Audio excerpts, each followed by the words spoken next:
He's the voiceover studio engineer of the Stars in Los Angeles, California, a Virginia Tech grad with a knowledge of recording studios unmatched in his field.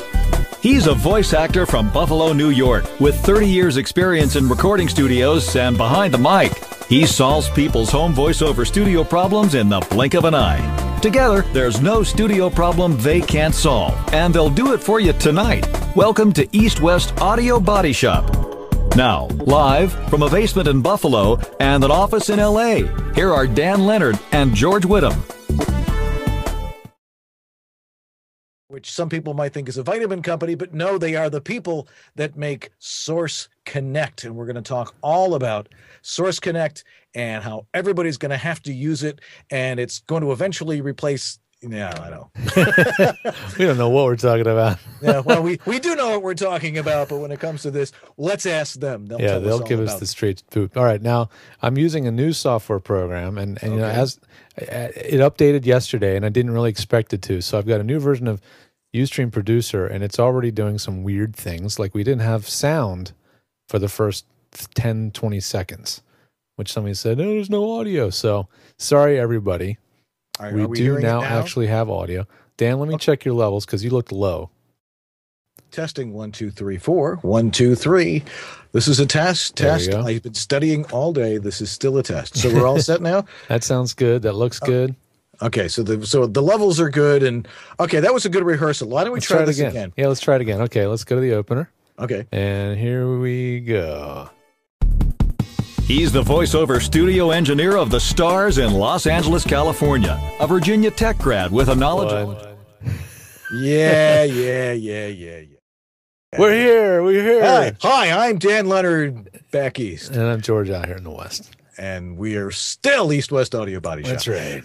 Okay, so did we know who the special guest is? We do know that. Well, I'm not sure. Do you guys know what the special guests tonight are Rebekah Wilson and Robert Marshall of Source Elements, those brainiacs who brought us Source Connect. So we will catch them from their two parts of the world. I think Robert's driving to Chicago from Illinois, somewhere in Illinois, and Rebekah is in Mexico.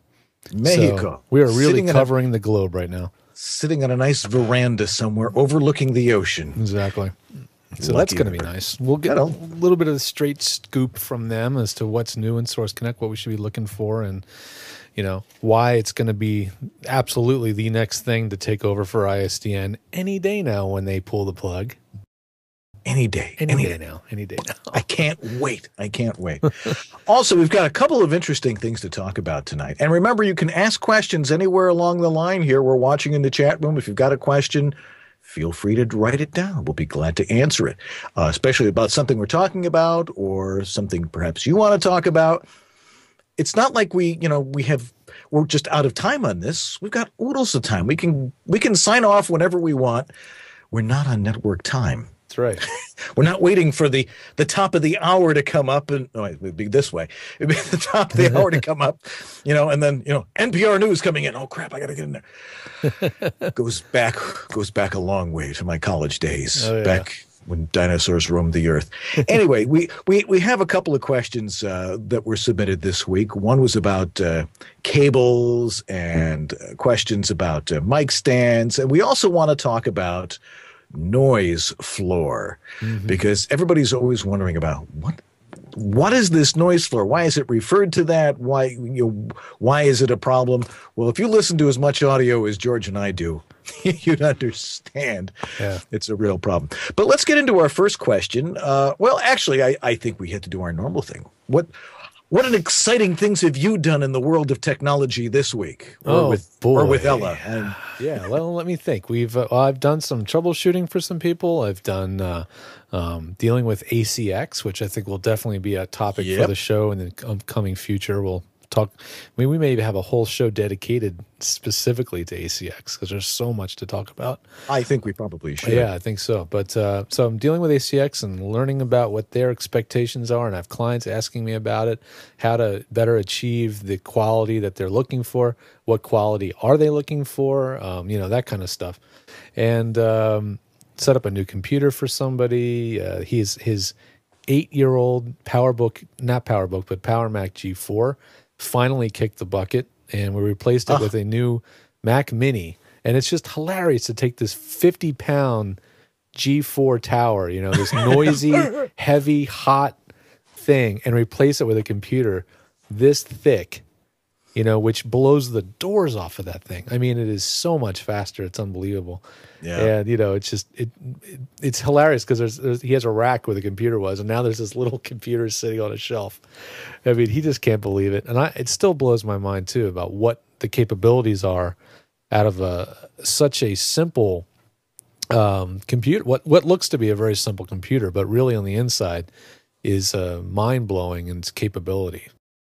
It really is. I mean, we've been recommending people get, you know, if they want to get a Mac for the first time and they're like, oh, they're so expensive, go with the Mac Mini. You probably still have an old monitor sitting around somewhere, and then you're ready to roll. It's got everything every other Mac has. It just doesn't have a monitor. Yeah. And you know, but it has all the same connections. So that was a good recommendation to give him the Mac Mini. Big fan of the Mac Mini. PC, whether you're Windows or a Mac user. You know, even if you have no intentions of ever using the Mac, I still think the Mac Mini is a fantastic studio computer because it's so quiet. I mean, it's just fantastic. Okay. Well, some people are saying now I'm ahead of the video. Yeah, we're having some delay issues, and I can only blame the fact that I'm running this new Ustream producer version. Yeah, your audio, basically the video is lagging. So we got about a minute. Let's see, say hi. Hi. I think it might be getting better. I think it was a lot worse. About looks like about a second and a half, 2 seconds. Oh, lovely. Well, I have absolutely no idea how to compensate for that. Not with this software. There's no delay compensation or anything I can adjust. So I'm just going to talk. Oh boy. Well, very slow. Oh, sorry, everybody. Oh man, I thought I had this thing dialed too. What am I going to do? Man, hey, you never know what you're going to get. We're live. It's live, and we're doing this with two strings and a string and two tin cans. We're professional talkers, everybody. At least you are. Don't look at me. Off the top of my head here. Don't look at me. Anyway, I had an interesting week. You know, I got bored. And when I get bored, I start doing stupid stuff. You know, I start going on YouTube and looking up how to build a turbojet. You know, you can get an old turbocharger and put it. I'm like, what am I doing wasting my time with this? I've got a webinar coming up this week. I've got to, make sure I've got the PowerPoint ready on that. But amazingly, I get that done and I still have time to do that. So now I'm researching turbojets and pulse jets. Some people call them burp jets.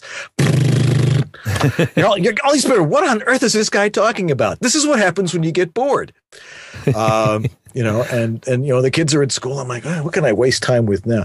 And then, I did a favor for somebody somewhere far, far away in an important place.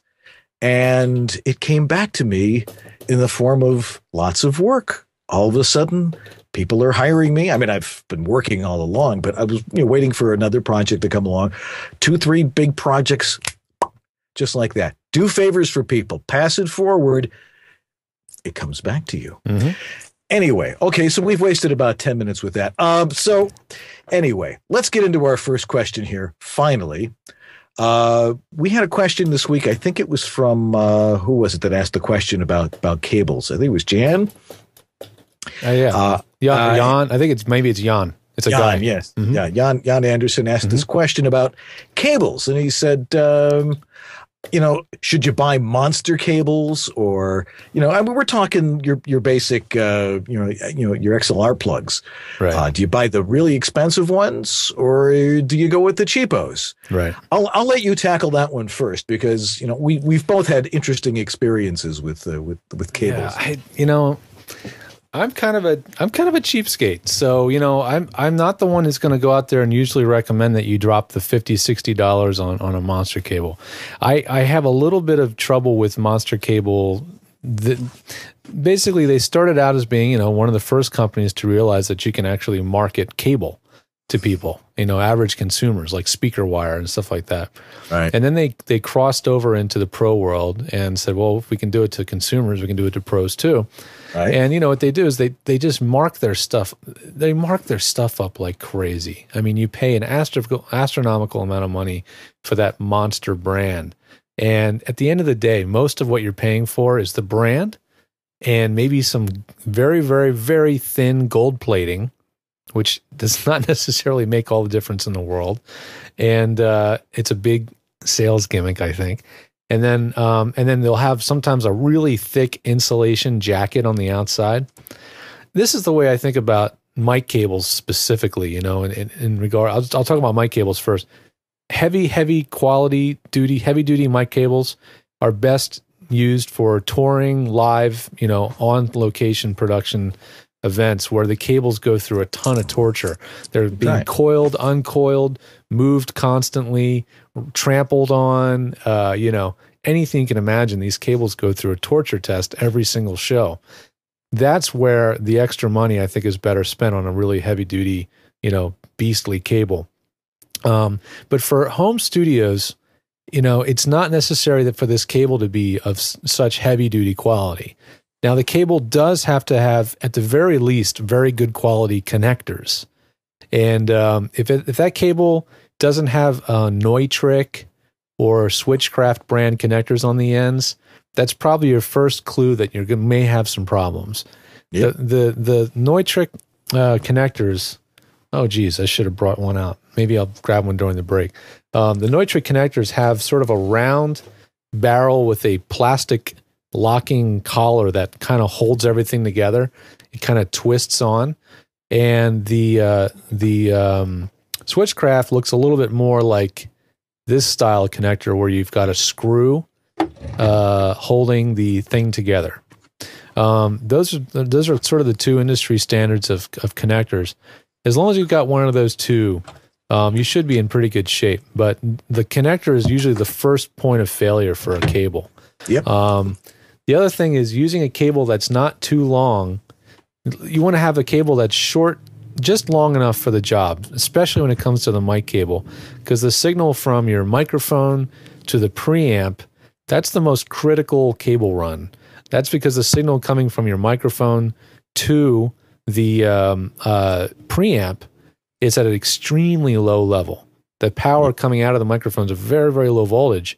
So the longer the cable, the more opportunities there are for noise, RFI, radio frequency interference. Oh, I got a story about that one. Exactly. The more chances for that stuff to get in there. Actually, my mic here has a, let's see. This is a Neutriks connector. As you can see, it's got like a, this happens to be a black connector, but it's got a black plastic collar on the back that locks it together.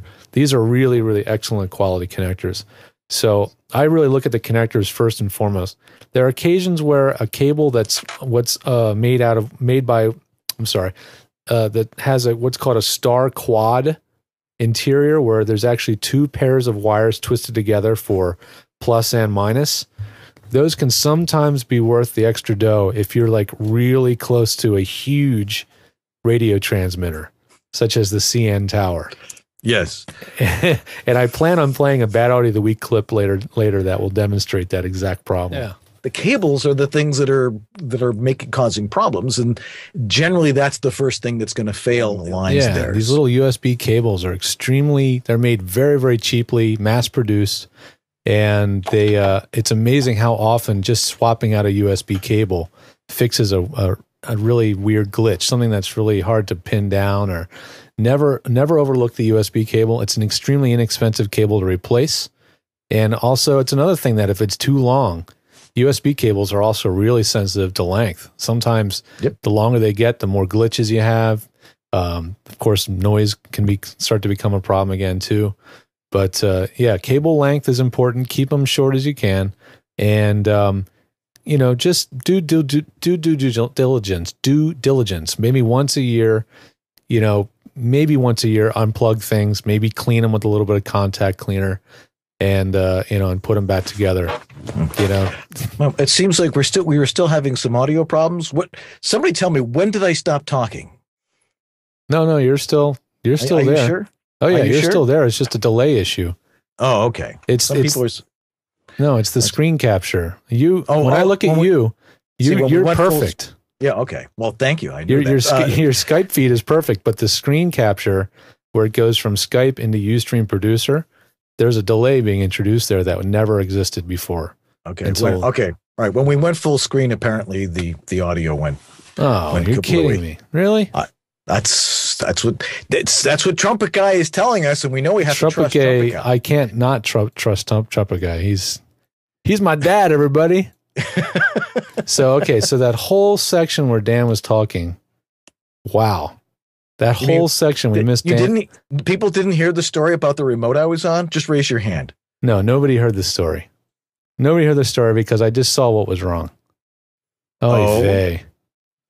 Well, see, this is what happens when I have too many things to do. I'm looking for volunteers. Who wants to be an audio mixer for East West Audio Body Shop? You have to be here physically in person. Yeah. Here's the story again. Okay. Because we were talking about bad mic cables. Right. Okay. So one time I was on a remote when I was in radio, and we were at like the county fair or something along those lines. Are we hearing me now? Oh, yeah. Now I'm looking at the meters instead of the chat room. If you're seeing the meters, then I'm on. Okay. So I was at the county fair, and we were doing a remote, and in my headphones, this place was right next to the transmitter of another station. I could hear the other station coming over my headphones, and the engineer's like, "What's going on over there? You got the other station?" I'm like, "No, what's the problem?" The problem was badly grounded mic cables. We were not protected from the RF from the transmitter, and our competitor's station was coming over my microphone. Ooh, that's really bad. It was really bad. They were like, okay. And there was no way to stop it. And I knew it was probably the cables, but the engineer, did he have any spare cables? Of course not. It was a long run back to the truck. So anyway, so an example of bad cables. Generally, if you've got a problem, and I'm probably repeating myself now, it's probably a bad cable, but it doesn't matter what the price is. Yeah. Let's move on to the next subject so we can just forget about this last little section. Yeah. I'm going to glue this back together before I upload it to YouTube. So it'll be a little easier to watch later, everybody. Here, use the mustache bandages. Oh, sweet. You can use those. Awesome. All right. Should we do a break then? No, let's get into this next. Well, yeah, okay, we'll go. Yeah, let's do a break. We've been on for 18 minutes plus, whatever screw-ups we had. We'll be right back. We have some stuff to talk about, noise floor and stuff, so stay tuned. I will. VoiceOver Extra, the voiceover industry's online news, education, and resource center 24/7. Hundreds, probably thousands of free how-to articles for voiceover success, ranging from home studio to voice acting to business. A free voiceover industry directory, calendar of industry events, resource links, a store, and much more. Bi-monthly webinars on all topics of voiceover, free subscriptions to newsletters, reports, announcements, daily news, and features at voiceoverextra.com. This is East West Audio Body Shop with Dan Leonard in the East and George Whittam in the West. Two guys I love spending Sunday nights with. All right. Yeah. I like what I hear. I like hearing that too. Anyway, well, welcome back. Hopefully in total sync. Who knows what's going on now? I mean, it's still amazing that we even get this show on the air. Yeah, I believe. I agree. Through the little fiber optic cable towards you. Mm-hmm. Anyway, let's quickly go into that one question we had about mic stands, because somebody inquired about how what's the best way to have if you're sitting down, what's the best way to have your mic in front of you? Now, yeah. It's different for everybody, guys. Right. But first thing we should say is you don't have your mic stand on your desk physically on there. It really should be isolated, because what happens is you get rumbling. Mm-hmm. And I've noticed this many, many times. Even if you've got like a felt pad or rubber feet on your microphone stand, it's going to reverberate off of the wood of your desk. Yeah, you get reflections off the desk, not just the noise coming through the desk itself, but the reflection. Because you're so close to a very hard surface. Even if you put a towel under there or iLoks or something like that, you want to have your mic suspended in front of you between the eyes, and totally isolated from your desk. And there's a couple of ways to do that. One is to do the traditional boom microphone thing, or which is probably the best way because it's going to be totally on the floor. Yeah. Or the other way is with the world famous like the spring arm thing. Although you're using one of those, or you have one of those. Well, I got two different kinds actually. The one that I'm using right now, that's my main mic is on. I'm gonna get this out of the way for a second.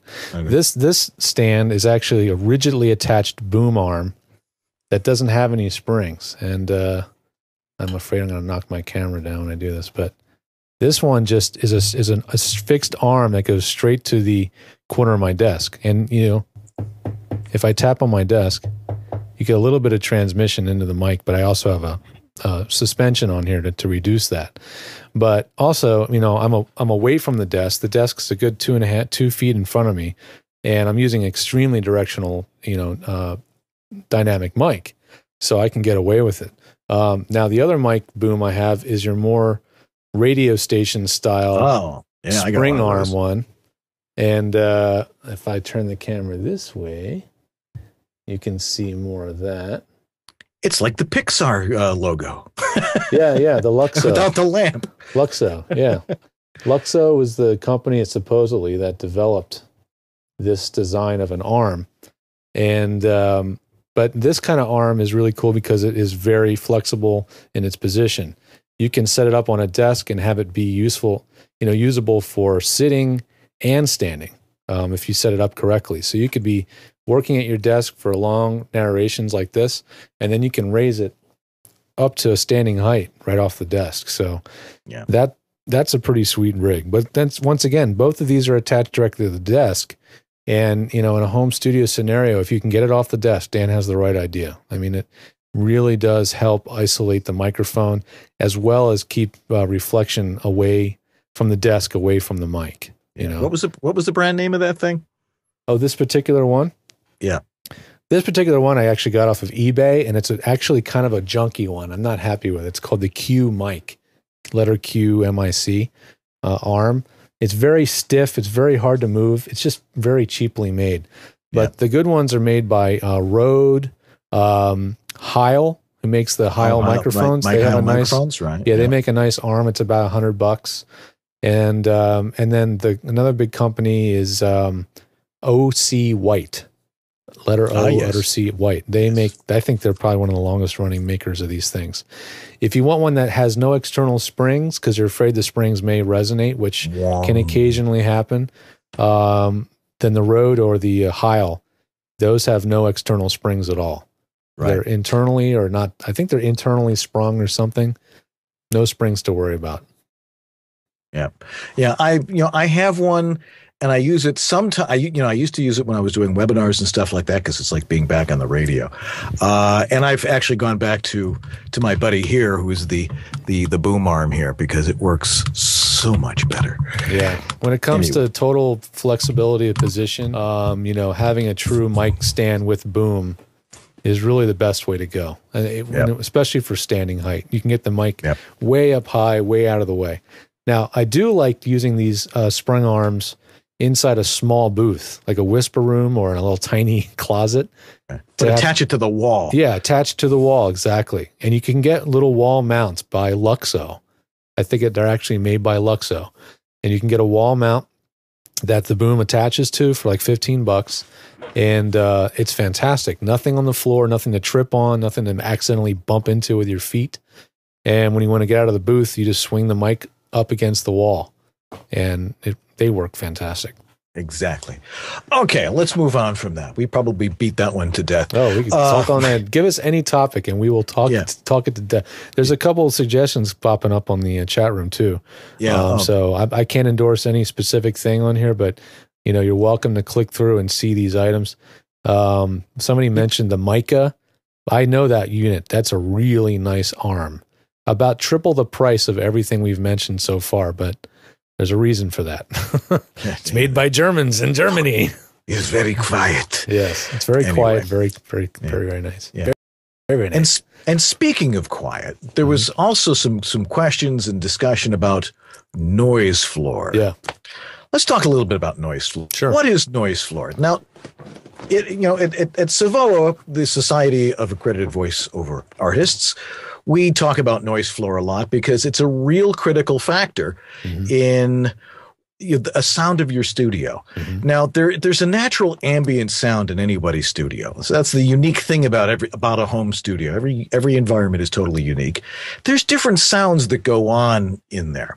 Anything that is not your voice, whether it's physical or it's environmental or electrical, which we see a lot of, white noise, things along those lines. That's called noise floor. Anything that's not your voice, that's below the sound of your voice. It usually is. I mean, unless somebody's got a jackhammer outside your window or something like that, you're going to hear these things. If you're not monitoring things properly, you can't really hear it. And I think on cheapo little speakers, people aren't going to hear that noise floor. Yeah. But if you want to send out real pristine audio, you've got to get that noise floor down below, and this is where people start to get confused, down below about minus 50 dB. And for those of you who don't understand what dB is, that's the measurement scale for your voice, the loudness of your voice. Right. 0 is the absolute loudest you can get, and everything else is a minus value below that. Thank you. And so what you want to do is, if you've got noise floor, you got to keep it under minus 50. Otherwise, if you start to try and use noise elimination strategies, they tend to break down your sound. And it makes the noise more obvious. So first off, we want to say that if you've got a noise floor issue, and we could try and show you what it looks like. Yeah. You can't really see. I mean, if you look at it on a waveform or something, I could probably try this. Although the last time we tried it, we crashed. So I'll tell you what, I'll act it out. Go for it. I love the do the hand thing. Maybe if I used a whiteboard or something along those. Actually, I think I actually do have a whiteboard on here somewhere on my iPad. Let's see if I can find it here. Whiteboard. Where's the whiteboard? Well, I have an actual physical whiteboard. Yeah, I know. I have a physical whiteboard too, but I've got one on my iPad. Well, here's your waveform. Okay, thank you. And then here's your noise floor. So, like, does that make sense? So no. the big wave is your voice, and the little jaggedy thing. The small line is the noise, and the big wave is your voice. Right. And generally, you're not going to be able to see that little tiny line. If you can see it, you definitely got a problem. Yeah, that's the sound you have between your voice and that you're going to overpower with your voice, or it's the sound that you're going to it's going to be there, and you've got to be able to attenuate it first physically. Yeah. You do not want to start using some of these noise elimination strategies. The best one is probably using a noise gate, and it has to be set properly. So these preset noise gates that you're going to get in some of your software isn't going to really do the trick. You've got to be able to measure your noise floor, know what is the loudness of the silence behind you, because it isn't really silence. It's usually my dog barking, or the air conditioner, or the furnace, or the Mr. Softy truck going by. Usually when a school bus goes by, the whole house starts to rattle. You can see it in the waveform. On a spectrograph, which I would really love to show you. You can go to some of my webinars and we'll show you how to use a spectrograph in Audition. You can clearly see it is visible as a dark purple thing or a lighter purple thing at the bottom of your scale. It's like at a very low frequency. Yeah. If it's at a higher frequency, it's going to be a little bit more audible, because at the higher frequencies, what you're really talking about is white noise. Right. And that might be an interesting topic to bring up with Rebekah and Robert, too. I have a dynamics processor up on the screen right now. And this is actually has a gate component in it. So as you'll see, look at that little arrow that's bouncing up and down the diagonal line. When it drops below this point, that is that's where it starts to gate. So when we stop talking, Dan and I stop speaking for a minute, It gets very, very quiet. Well, it's really not that quiet in here. If I turn off the gate, check, check, check. Yeah, you'll start hearing Jacob in the other room here. Yeah, there's a little bit of background noise. We have it down pretty low, but you know, the noise gate is a Band-Aid, and when used properly, it can actually do a pretty nice job. But there's definitely certain types of work that, you know, certain type of clients who are not going to find it acceptable to use a gate. I think the book narrators are a big one, or the book production companies. They don't like the gate. So those of you who are wanting to do ACX and books, be prepared to put a lot of effort into getting your studio really quiet. Right. And that's when you need to talk to us, because we know how to do that. We can help you do it. We can help you do it. We know what to listen for. Hopefully not go bankrupt in the process. Right. It's usually you can do it very inexpensively, but it's why it's important to really consider the space you're in your home, for how you're going to do things, and knowing the times of day that's going to be the quietest, and knowing when you can turn the furnace and air conditioning off, but remember to turn it back on. Yeah. Those are the things. It's the mechanicals in the house that generally cause the most noise. Although I've heard some interesting ones before. Those wireless power switches, which we've mentioned before, are genius. Put one on everything in the house that makes a lot of noise, you know, and just have them all labeled. This switch is for the fish tank. This switch is for the air conditioner, you know. And when you're ready to go hit record, just switch everything off Boing. And make sure you turn them back on. just hit the breaker panel. Exactly. Anyway, we've got a couple of wonderful guests coming up in our next segment who are going to tell us all about Source Connect and what you need to know about it and what a great product it is. And so stay tuned for that. Rebekah Wilson and Robert Marshall will be right back with us in just a minute.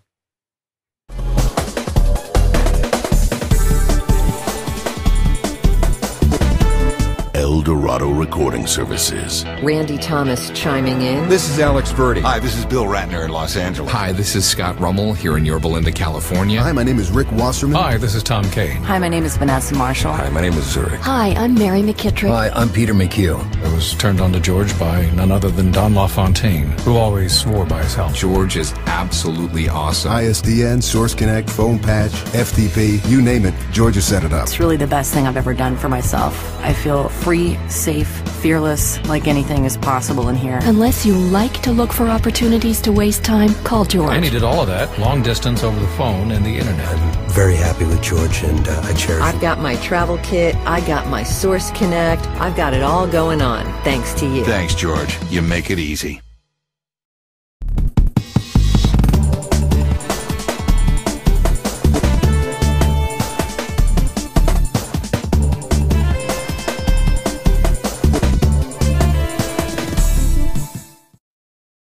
Hey everybody, we are back, and I'd like to introduce two people who I've gotten to know over the last few years, and they are total innovators in the audio tech industry. We've got Rebekah Wilson, who's coming to us from Mexico, and we also have Robert Marshall, and the two of them helped us bring Source Connect to the world, and I'd like to introduce them both. First, let me get Robert on the line first. Robert, are you there? I sure am. Hello. Hey, Robert. Where are you right now? I'm in a car closer to Chicago, but still in between Indianapolis and Chicago. So obviously, and I'm not driving. Yeah. So obviously, oh, you pulled off. Oh, good for you. Good boy. That's good to hear. And then we've also got Rebekah in Mexico. Hi, Rebekah. Hi there. How you guys doing? Very well. Well, we're doing great. Well, let me start with you, Robert. And I know Rebekah's hanging out on the chat room too, so we can, she can be involved in the conversation on two ends. So this is going to be a lot of fun. But Robert, let me start with you. Obviously, the first obvious question is, what was the impetus to start this product, Source Connect? Why did you feel that there was a need for something like this? So essentially, what happens is, my primary job was to be a sound designer and mixer for mainly national TV commercials, and as such, we were connecting daily, multiple times with our ISDN boxes. We had 3 audio rooms going, lots of ISDN connections all the time, and we were looking at monthly bills just for usage, not including just the lines, but just usage on those lines, of nearly $2,000 a month. And we would, get off of work, go to a bar, and talk to each other and go, gosh, why can't you do this over the internet? And Duh. and eventually, instead of asking that, we decided to create a lot of pain for ourselves and try to do it over the internet.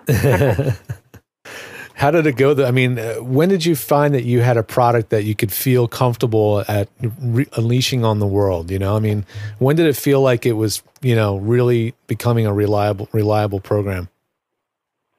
Probably right around 2005.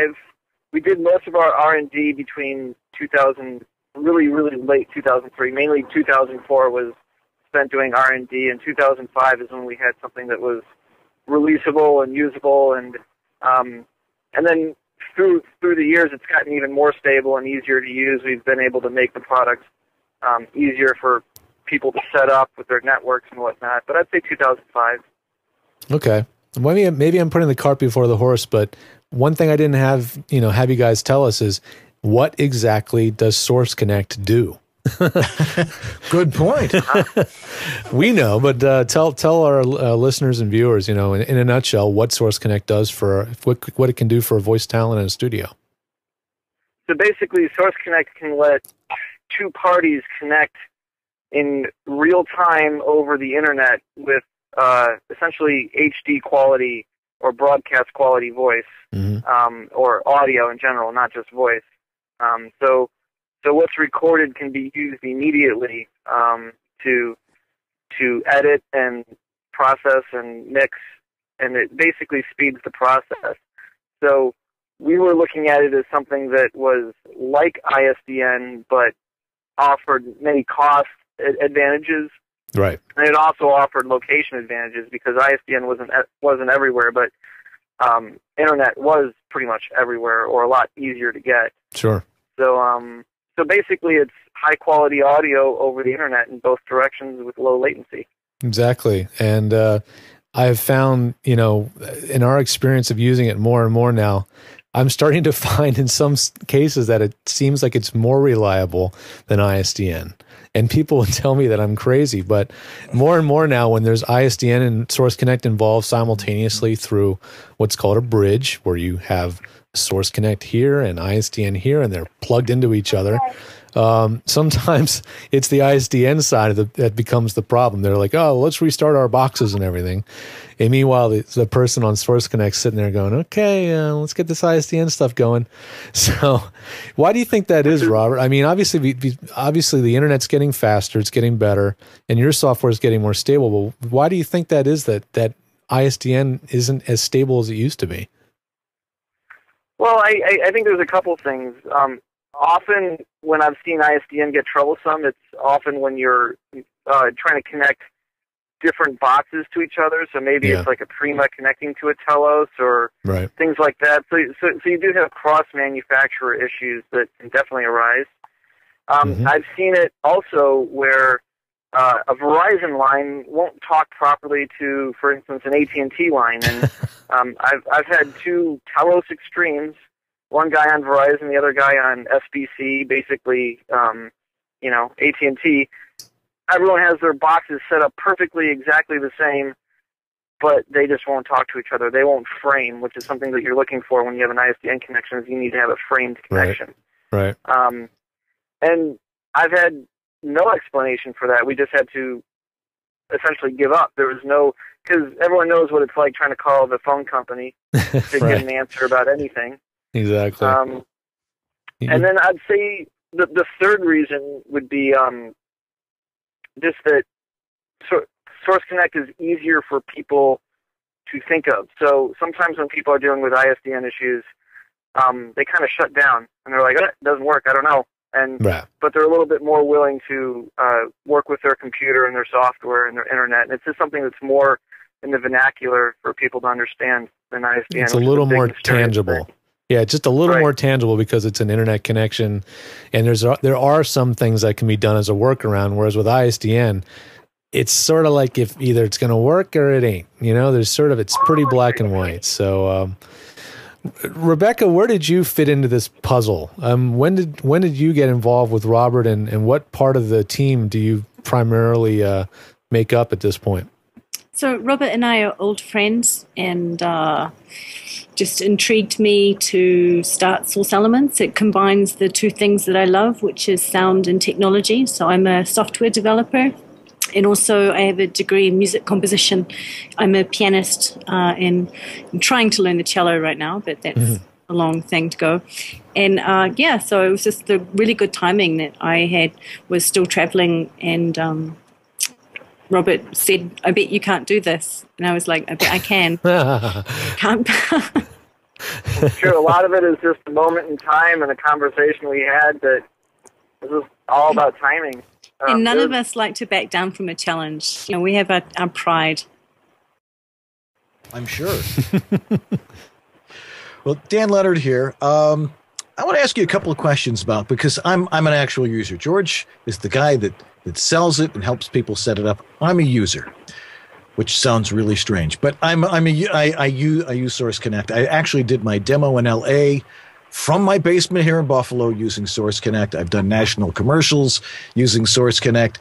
It works. I mean, and it not only does it work, it's I think I was using my TLM 103 going into a MicPort Pro into my MacBook, and out the door it went. And apparently it was just fine for the engineers on the other end. So what does it really take to design something that's going to be of that quality and reliability? I mean, we talked about the reliability, but what goes into the quality in a way that some people can understand that are listening?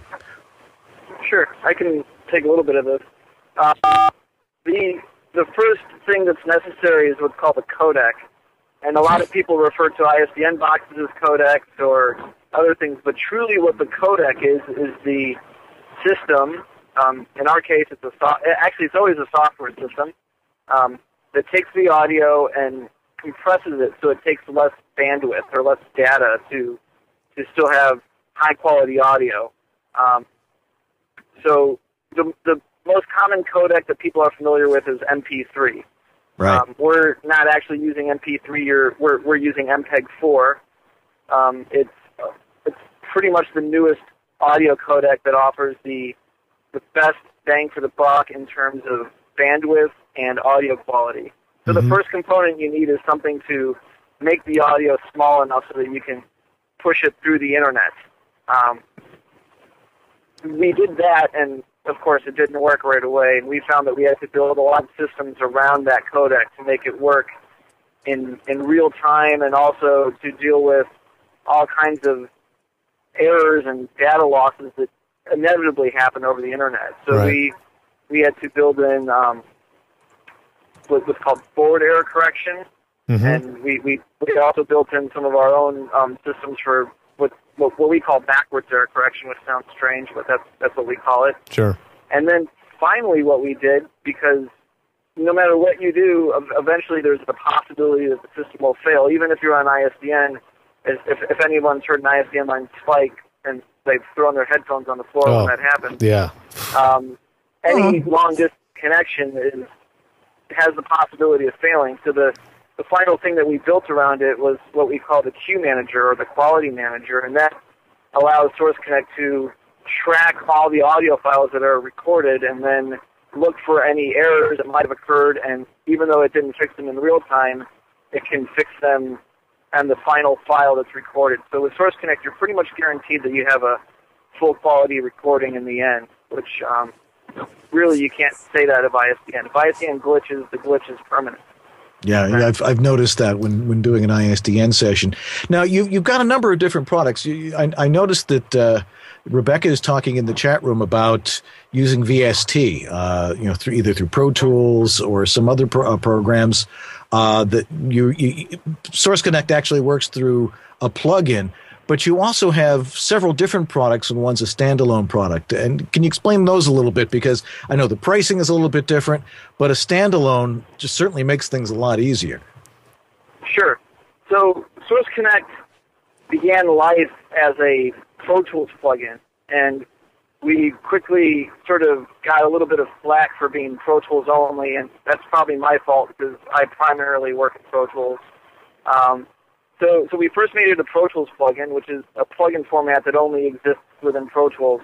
Mm-hmm. The other plugin formats that are pretty much more ubiquitous across other softwares besides just Pro Tools are VST and AU.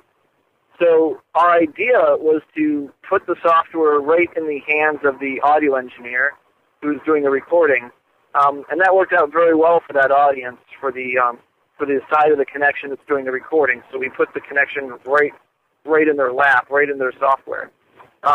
What we found, though, was that a lot of voice talent didn't want to deal with a lot of software and a big program like Pro Tools, and so we then made a standalone version of Source Connect. And what a standalone means is that it's the only software that you have to run to use Source Connect. You don't have to use it inside of another piece of software. Mm-hmm. It is the end piece of software that you need, which makes it a lot more convenient for voice talent to use. And then what we just did with the version 3.6 is we sort of combined the plugin and the software and the standalone operation so that you can use it in whichever mode you want. You can kind of think of the plugin as just a different sound card. So are you going to use Source Connect with your built-in sound card? Are you going to use it with, say, an M Audio sound card that you're using with your workstation? Maybe it's Adobe Audition. Mm-hmm. Or are you going to use it with the Link plugin, which essentially lets you connect Link into Adobe Audition or Pro Tools or Logic or Performer or any other software. Yeah, so that Link software is now sort of like a way to universally attach the standalone application into other programs. I know one person in the chat room actually asked about using it with Adobe Audition. Is it working pretty well with Adobe Audition CS 5.5? Do you know? Yep, I would have to refer to Rebekah. Yeah, Rebekah. It is. I know that it's working great.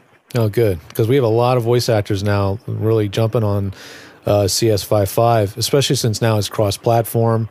Right. So it's more universal. It's sort of like another flavor of Pro Tools in a way.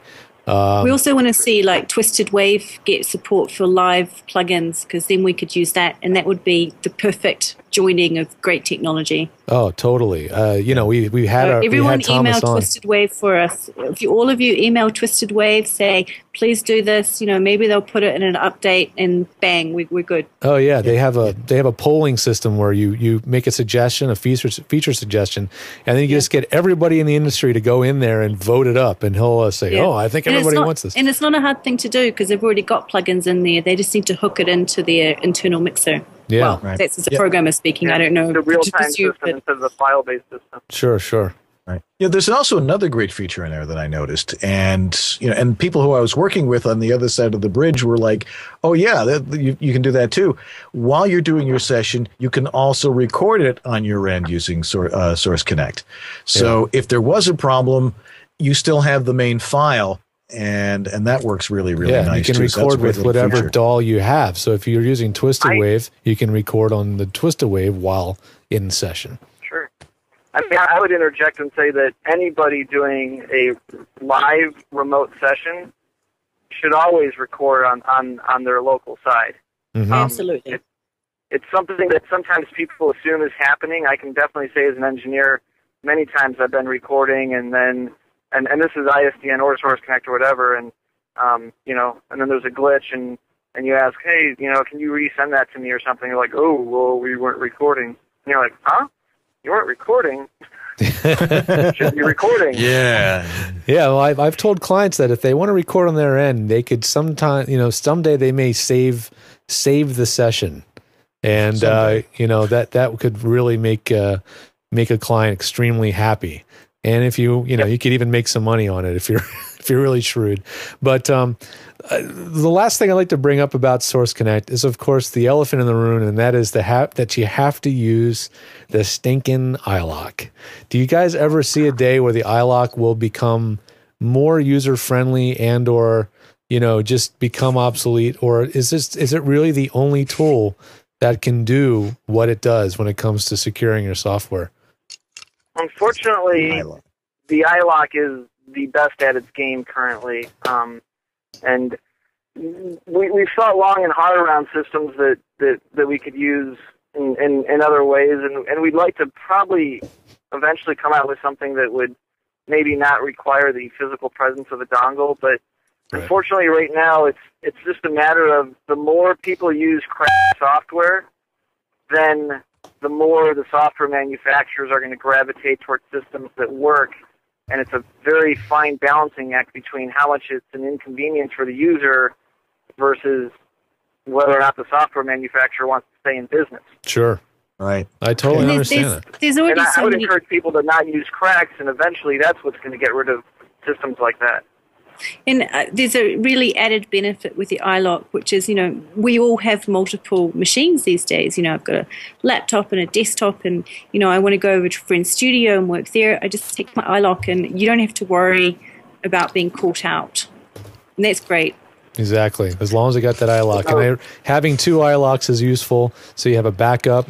And then if one iLok breaks, you can at least, get that license transferred over to the other iLok. But ensure that iLok, whatever licenses are on the iLok. So if, say, you have a Source Connect license and then some Pro Tools plugins, add up the value of all those plugins that you paid for, and then ensure the iLok for that amount of money. It could be several $1,000s if you're in production and you do a lot of mixing. Absolutely. Ensure that iLok. Yeah, that comes up we have iLoks times. with over $30,000 in software on them, and I would say think of the iLok as the physical incarnation of your software. Yeah, because the way it works is once the license is on the key, it is only on the key. The software on the website knows it's there, but it will not allow it to be transferred to another device until it's been removed from the iLok. So, yeah, it's something I try to drill home with my clients. Just treat that iLok like it's your Neumann mic, Yep. Well, thanks, you guys. Version 3.6 is what's happening right now, and it's compatible with just about every version of OS, Mac and Windows. Is that right? It's 3.6 is not currently Windows, but we do have Windows working in VST and also in RTAS. Okay. And then we have what we call Source Elements Desktop, which effectively offers a standalone operation for Windows users. Right. Really, what the desktop is our older mini host, but it effectively offers standalone-like operation. Right. Yeah, the desktop is still the way to go for the Windows users, unless you're already running Pro Tools. How about if you're running Adobe Audition in Windows? Then you can use the VST version? You can use the VST version, yep, or you can use the desktop, either one, yep. Gotcha. Excellent. Okay, excellent. Guys, it's been a pleasure having and Rebekah, we're glad we finally got you on after all the rumbling in while you were in New Zealand. So we're grateful that you were with us. Great. I'm glad this happened. Oh boy. How's everything going down there? Have you been down there recently? I'll be back there in a couple of months, but it's getting better every day. The quakes are getting smaller and smaller and smaller every day, so that helps a lot. Yeah, that helps. That's an understatement. All right, you two. Thanks so much for joining us tonight. I really appreciate it. And Thank you. I look forward to seeing continued innovation from you guys and seeing Source Connect become the next standard for voiceover recording. Well, we agree. Thank you. All right, Thanks guys. a lot. Have a great night. You too. You Take too. care. Thanks for being with us. Well, that was very informative. You only get it here on East West Audio Body Shop, guys. So you know where to be Sunday night. And speaking of the best thing around, we've got the worst thing around coming up in just a couple of minutes, and that's bad audio of the week and any other questions you might have. And so stay tuned. We'll be right back.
And we're back here on East West Audio Body Shop. And we want to tell you a little bit more about our favorite guy. And that is Harlan Hogan and voiceoveressentials.com. Yeah, I got it on my iPad here because it's amazing what you can find at this particular site. I mean, he's got, microphones. He's got all sorts of stuff. He's got, the MicPort Pros. He's got, what other weird thing? He's got, of course, he has the VO hat, which of course you have to have. But if you go to voiceoveressentials.com, you have a lot of stuff that is picked out by the master himself, Harlan Hogan, H2 as we like to call him. And you can get several different microphones that he offers, not only just the VO1A, but he also some of the other Marshall microphones that you can find, like the what are some of the other models he has hiding in there? There's the Marshall Electronics MXL vacuum tube condenser and the MXL low noise condenser microphone. So there's lots of choices there. For things. It's not just the VO1A. He's got other stuff there as well. But he's also got... there's the MXL USB 009, which is their flagship USB mic. Really? Which is a pretty sweet unit. Yeah.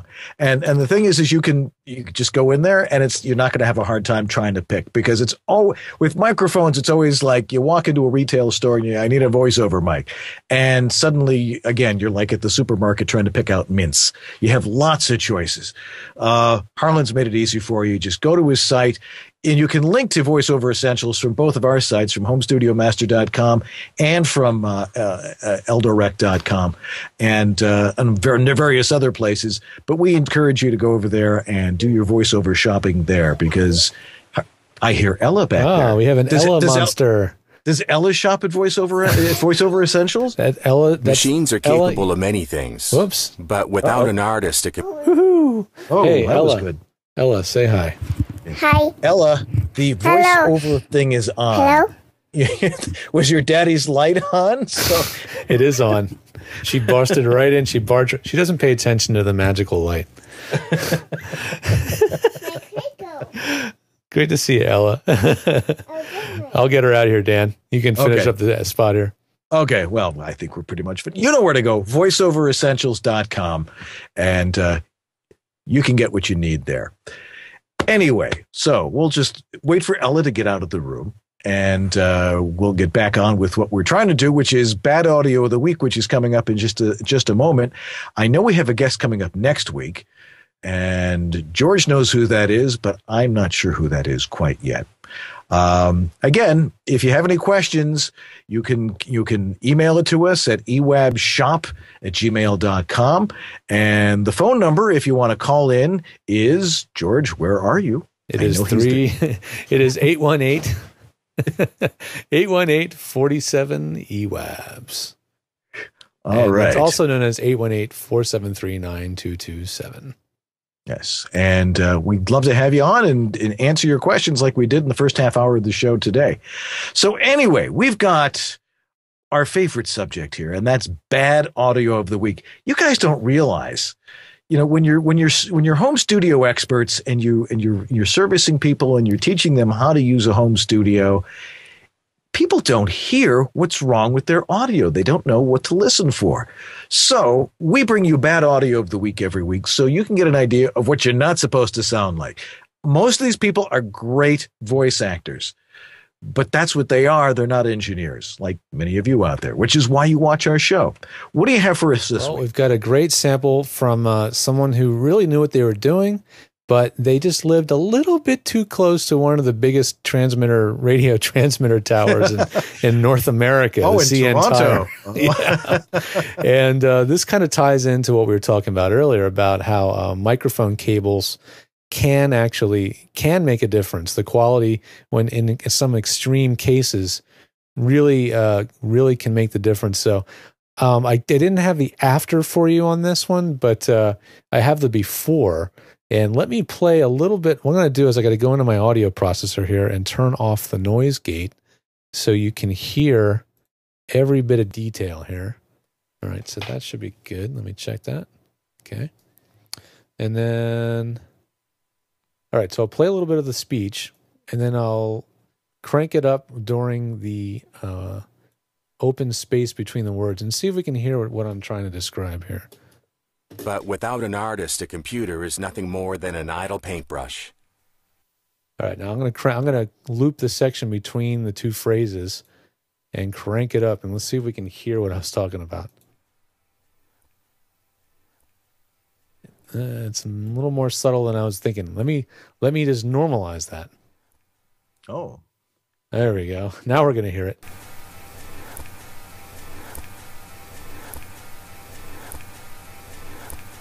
So you hear that beat in the background? It sounds like a guitar. Ding, ding, ding, ding, ding, ding. That's not him. Yeah, that is not him. That is one of those radio stations bleeding into the signal. And, it was a combination of, mic cable too long. We changed out to a different mic cable. We also got rid of the DigiDesign M box that was in the system. And they can often add noise when they're not being used in a proper configuration. They're okay if you're going to plug a mic right in, but if you're using them with a mixer like he was, not a good combination. So we did all that, and the result was a much cleaner sound. But yeah, that's the kind of thing you got to look out for. And you know what? Most clients may not notice it if it's that low, but you might lose out on that, that really top-notch client that was going to pay you a lot of money to be the voice of their product, and that little thing is going to keep you from being able to take that job. So pay attention to those details, and if you ever are in question, please send Dan or me your file to take a listen, and we'll give you some objective feedback so you know what you're sending out is the best it can possibly be. Right. And if you go to our sites, if you go to homestudiomaster.com, I've got a specimen cup right there on the front page. Oh, yeah. So I love the specimen cup idea. You're going to have to add that to yours too, George. Yeah, I have a Dropbox, but I like the specimen cup idea. It's a good name. That works for me. Anyway, who do we have coming up next week? I know we've got somebody booked for next week. We do. If I had my calendar with everything where it should be, I'd be able to tell you right off. I can't believe I can't tell you that. I have it. If you give me like 5 seconds, okay, I can tell you who it is. But okay, all right. Well, I'll tell you what. I'll vamp while you figure. Tell everybody how to get a hold of us and how to leave us messages and voicemail. Or we gave you the voicemail message, but how do you?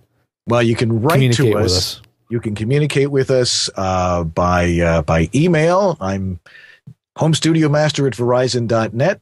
George is, what's your email address again? It's georgewhitham@gmail.com, or you can go to my website and contact me through the contact form, and that's an even better way to get hold of me. But the guest next week is Pat Duke.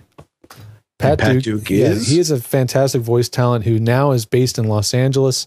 He came out here from Chicago to get more of a piece of the animation world, and I think he's doing just that because he's doing some pretty big shows, and he'll be able to tell you a little bit more about that. But I think the thing he's probably most famous for, at least in my mind, is being the voice of the Kool-Aid Man from the Kool-Aid campaign. Yeah. So, oh yeah, Kool-Aid. Kool-Aid. That guy. So if you think of that, that's, think of Pat. He's just a really warm, genuine, and very talented guy too. So he's going to be here. I don't know if he'll be physically in the studio with me next time or coming in over Source Connect or Skype, but one way or the other, he'll be here. Right. Well, again, what else were you going to do tonight? You came to the right place. You came to East West Audio Body Shop and learned about Source Connect and mic cables and all this other stuff. You're not going to get this anywhere else, folks. It's amazing how little people know. Look, we've been doing this a while. We're glad to help you out, and you make sure you get in touch with us. And, of course, join us every night here at 9 p.m. on the East Coast and 6 p.m. out here on the West Coast. And we'll be here every week. I think we're going to be on a lot until the end of the year. I know we're going to be off 1 week in December, and we'll be off, 2 weeks because we won't be on for Christmas. Unless we need to do a Christmas show. You know what we'll do? We'll have like a fireplace like they do in Yule log. A Yule log. I was thinking of maybe doing a best of show. Maybe we could put some, we could ask you guys to vote in on your favorite moments from our past 27 plus episodes. And let us know, what you thought were the highlights of the show. And you know, if by some miraculous event I'm actually able to scrape together the time to put it together, we'll make a best of show, and that might be kind of fun. That'd be fun for me. Can you believe that this was our 27th episode? 27. We blew right through our 25th anniversary right there. Didn't even notice. We're just having too much fun. Having too much fun, man. Totally. Anyway, I'm Dan Leonard in the East. I'm George Whittam in the West. And we're together. We are East-West Audio Body Shop. You guys have yourself a great week. We'll see you next Sunday night. See you then. Bye-bye.